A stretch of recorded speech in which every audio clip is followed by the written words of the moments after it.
primeiros momentos.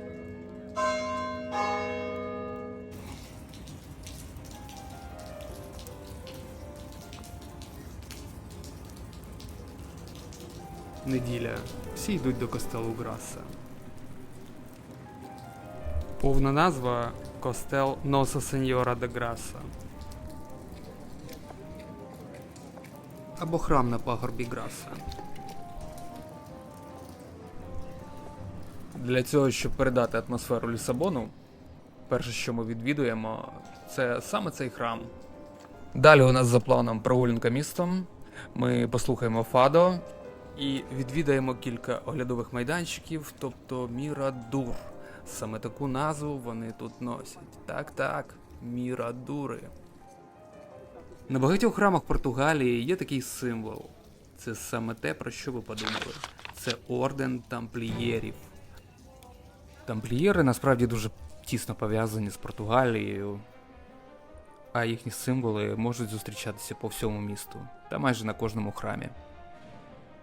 Але не будемо приділяти їм багато уваги.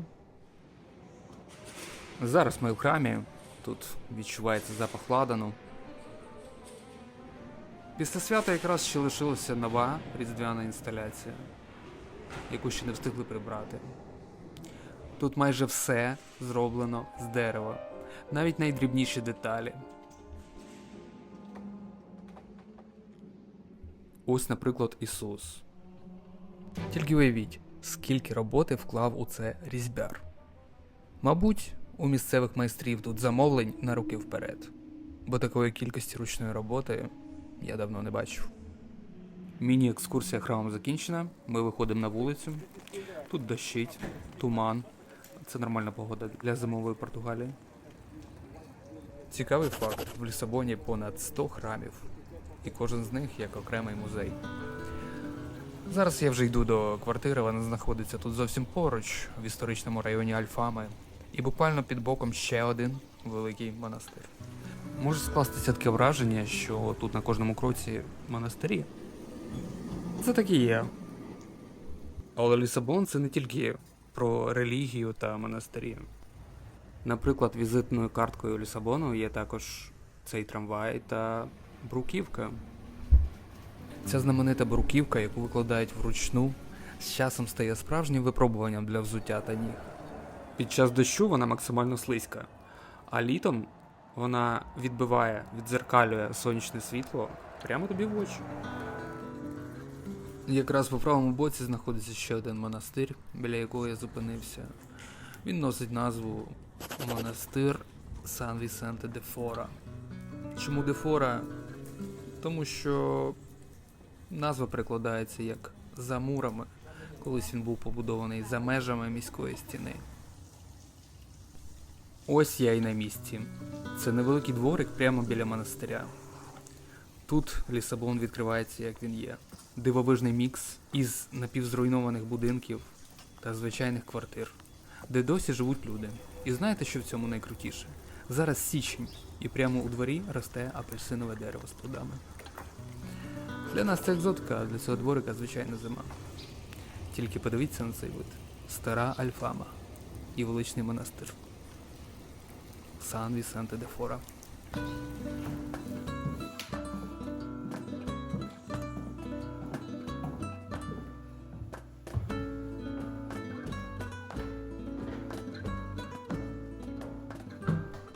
Фінальний підйом. Останній поверх у старому будинку. Хоча під'їзд привели до ладу і він виглядає сучасно, тут все одно все скрипить. А проходи дуже вузькі. Типовий Лісабон.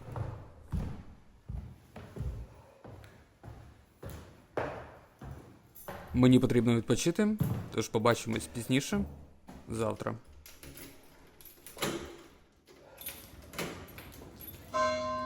Passeio pela cidade.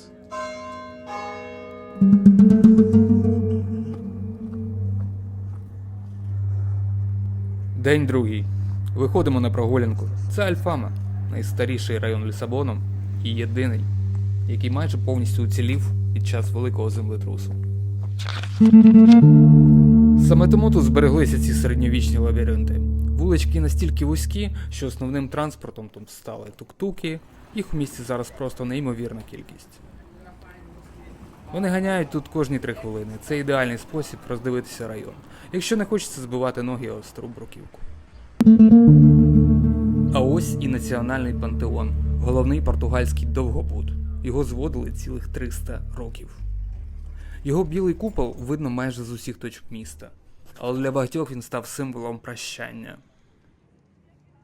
Під час Другої світової війни біженці з усієї Європи саме тут чекали на кораблі до Аргентини, а цей купол був останнім, що вони бачили на горизонті, назавжди покидаючи стару Європу. Чим далі від туристичних точок, тим вужчими та занедбанішими стають вулиці. І для цього району це абсолютно нормально. Ось тут починаються справжні лабіринти. Тут легко можна заблукати, але сьогодні будь-який турист має карту в телефоні. Це те, що може врятувати в такому місці. До речі, є спосіб відрізнити місцевих. Якщо на мотузках прямо над дорогою сушаться речі, значить тут живуть люди, а не просто чергова квартира під Airbnb. Проїзний тут річ обов'язкова. Він діє на всі види транспорту, тому пересуватись містом максимально зручно.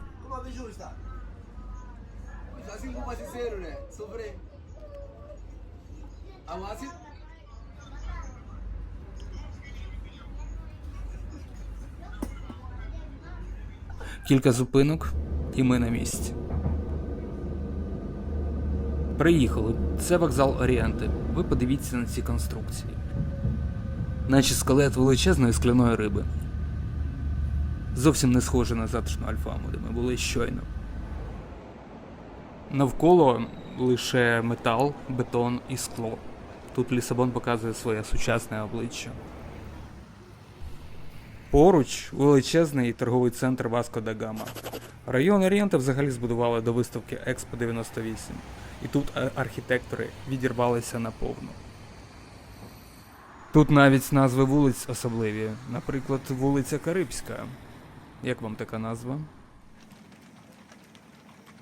Виходимо до парку націй. Тут величезна зона вздовж річки Тежу, де зібрані прапори майже всіх країн світу.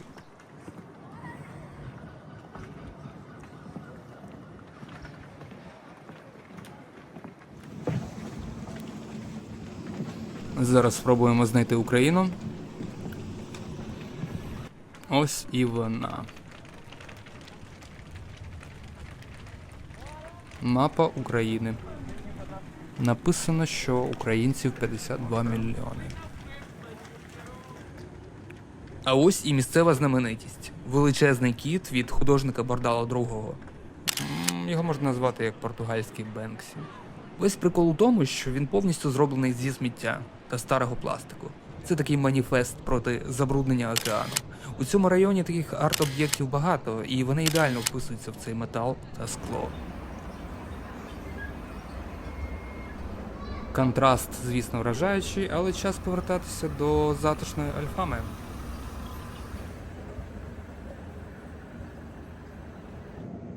Чекаю електричку.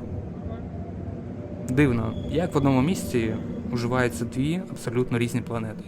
Одна з білизною на мотузках, а інша така футуристична.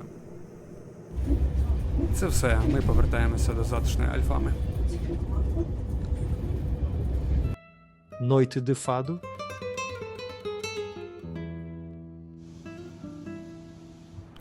Поки йду, зауважив, наскільки різний тут натовп. Португалія має тісні зв'язки з колишніми колоніями. Було створено співдружність португаломовних країн, це Бразилія, Ангола, Кабо-Верде і так далі. Для них діє спрощений візовий режим. Тому тут місцеві мешканці з усього світу змішані з європейськими туристами. Це і створює той самий португальський колорит. Знову храм, і знову в самому центрі. Але що мене справді здивувало, це сучасний підхід. У цієї церкви є крутий сайт, де можна знайти подкасти та католицькі мелодії. Все дуже технологічно. Ми заходимо вглиб Альфами, і місто миттєво змінюється. Одразу з'являються ці нескінченні сходи та таємні перевулки. Але подивіться на стіни. Тут всюди портрети. Незважаючи на старі горбаті дороги, діти готові на все заради веселощів. Навіть з'їжджати втрьох на одному велосипеді з такої крутої гірки. В районі Альфами дуже багато портретів і табличок звичайним людям, які просто жили в цих будинках і робили свою щоденну роботу. Схоже на все, тут жила якась приємна жінка Марія Далус. Знову речі над головою, хоч це і туристичний район, але багато місцевих тут живуть. Все ще живуть.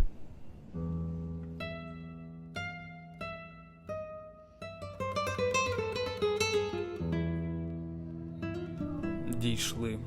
Чудове місце, щоб послухати фадо. Я думаю, не потрібно пояснювати, що таке фадо. Отже, далі без коментарів.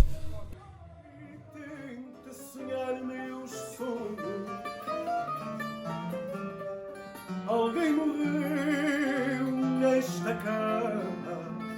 Eu de longe me chamo misturado os meus sonhos.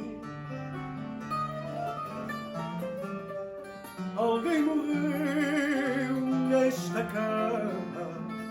Eu de longe me chamo misturado os meus sonhos. Mulher, e não um nome qualquer, tão igual a tanta gente. Companheira, amante para a vida inteira, tua amiga eternamente. Me chama a luz do luar, a brisa fresca do mar. Ну а що за фадо без смачної тарілки морепродуктів? Чудова порція обійшлася 18 євро. E creio sinceramente meu coração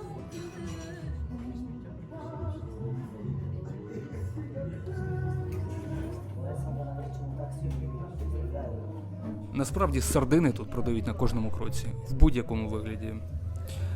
Це їхня основна страва тут, тож скуштувати потрібно.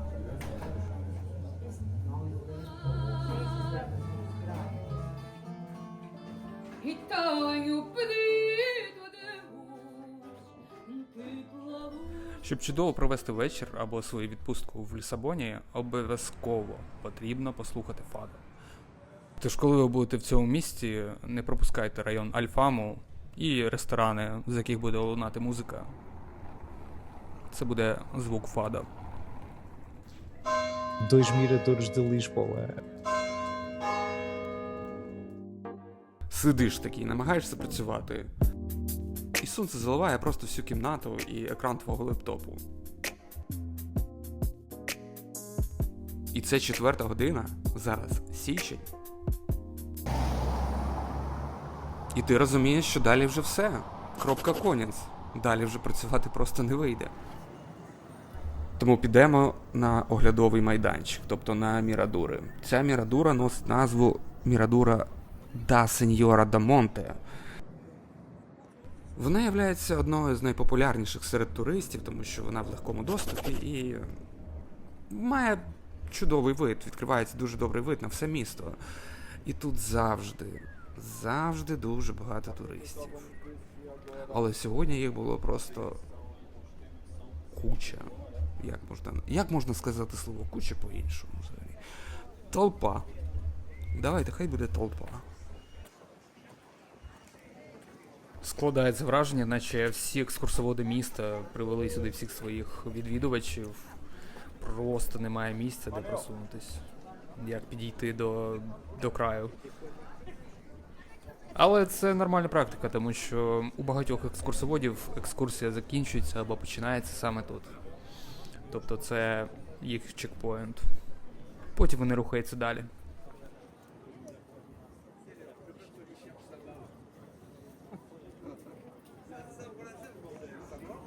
Тут вже люди просто звернули увагу, що я єдиний, хто підійшов з селфі-палкою. Почав якось намагатися зняти. Це виглядало дуже смішно.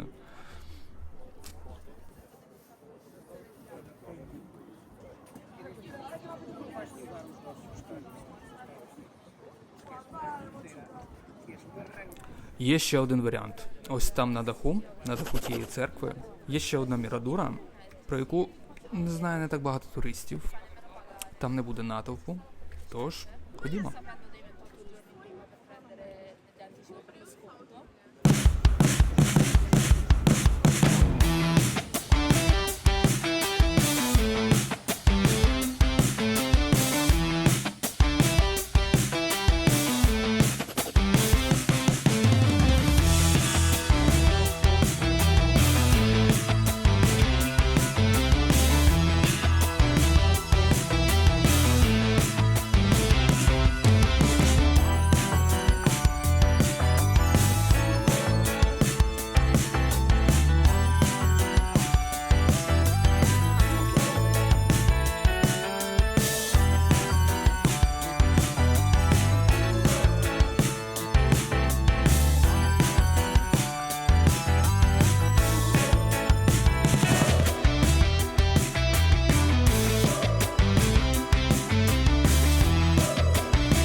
В цьому місці по дорозі на дах часто роблять якісь виставки в цих коридорах, або картини, або ще щось. Ось картина з Ісусом, але заляпана фарбою. Ви просто подивіться, який прикол. Чи з дерева, чи чого вона зроблена, але просто виглядає дуже цікаво. Піднімаємось далі на дах. Нарешті ми піднялись.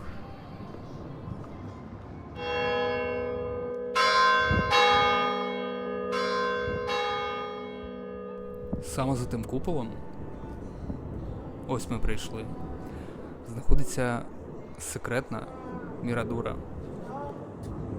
Ну, вона не зовсім секретна, але звичайному туристові її важко буде знайти перший раз. До речі, є одна книжка, ну знаєте, класика, яку всі чули, але мало хто зараз згадує в контексті Лісабона. Якщо ви цікавитесь цим містом, але пропустили її, дуже раджу. Ось цитата. Хоч я був у Лісабоні вже тиждень, я все ще не міг звикнути до його безтурботного сяйва. У країнах, звідки я прийшов, міста вночі були чорні, мов вугільні шахти. І ліхтар у темряві лякав більше, ніж чума в середні віки. Еріх Марія Ремарк. Ніч у Лісабоні. Якщо коротко, це історія про біженців, які намагалися знайти квиток до Аргентини. І чекали в Лісабоні. Кожен знайде щось цікаве для себе, особливо якщо ви знаходитесь за кордоном. Тож рекомендую.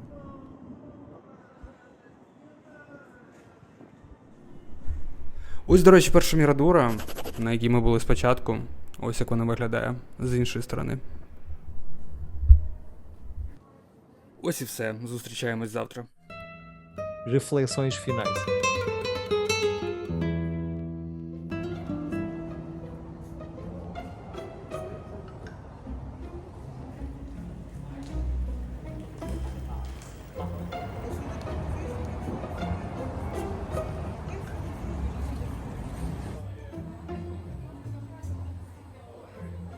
Ну і найцінніше, що має Португалія, це сардини. Все дуже класно оформлено.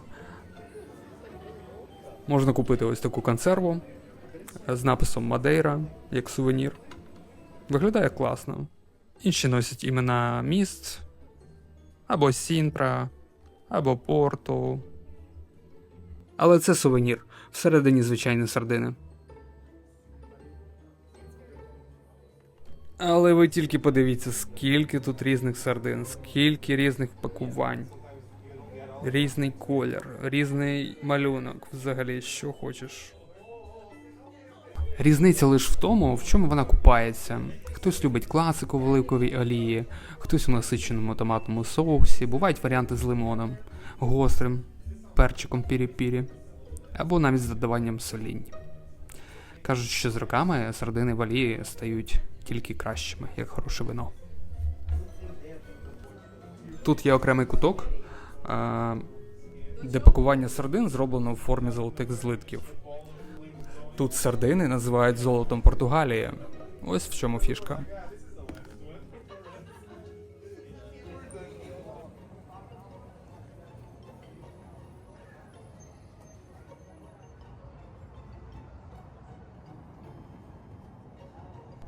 Знаєте, Лісабон, він взагалі про консервацію. Я зараз не тільки про ці яскраві баночки з сардинами. Тут сам час ніби законсервований у цих вузьких вулицях. Ти йдеш Альфамою чи Байшею. Здається, що за останні 100 років тут не змінилося взагалі нічого. Ну хіба що моделі телефонів у руках у туристів. Місто не намагається бути сучасним, воно просто дозволяє тобі доторкнутися до минулого. Як би дивно це не звучало.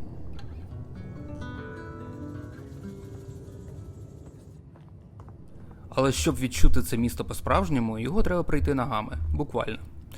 Кажуть, у жителя Лісабона немає зайвої ваги та дуже сильні ноги. І коли ти в 10-те за день спускаєшся такими сходами, реально розумієш чому. Лісабон – це один суцільний тренажер. Тут ти або карабкаєшся вгору, або, як я зараз, обережно спускаєшся вниз. Але інколи все одно хочеться сісти і просто відпочити. Саме тому тут є фунікульори. Не знаю навіть, чи користуються ними місцеві, чи це тільки для туристів. Наразі в Лісабоні працюють 3 фунікульори.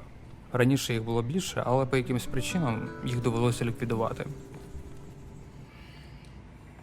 До речі, от вам факт. Нещодавно, у вересні 2025 року, тут сталася жахлива трагедія. Прямо на цій лінії Глорія. Обірвався трос, вагончик став некерованим, на повній швидкості вилетів з рейок і врізався в будинок. Тоді загинуло 16 людей, і туристи, і місцеві. Але не будемо про погане, місто продовжує жити.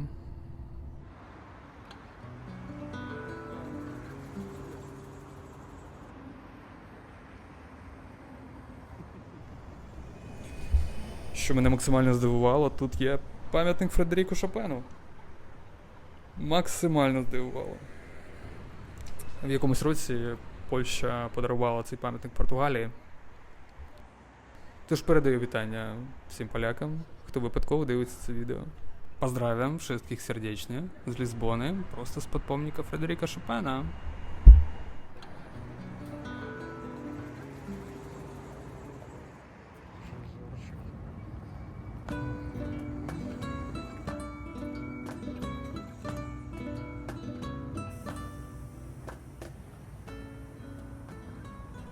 В Португалії є слово, яке неможливо перекласти.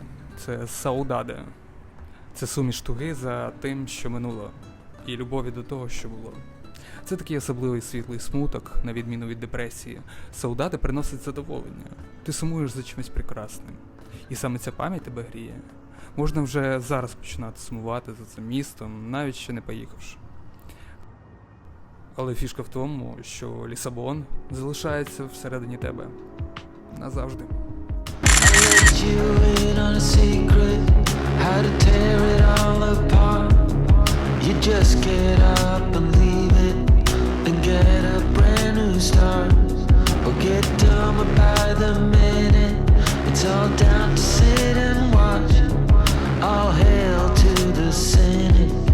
Don't ever lose your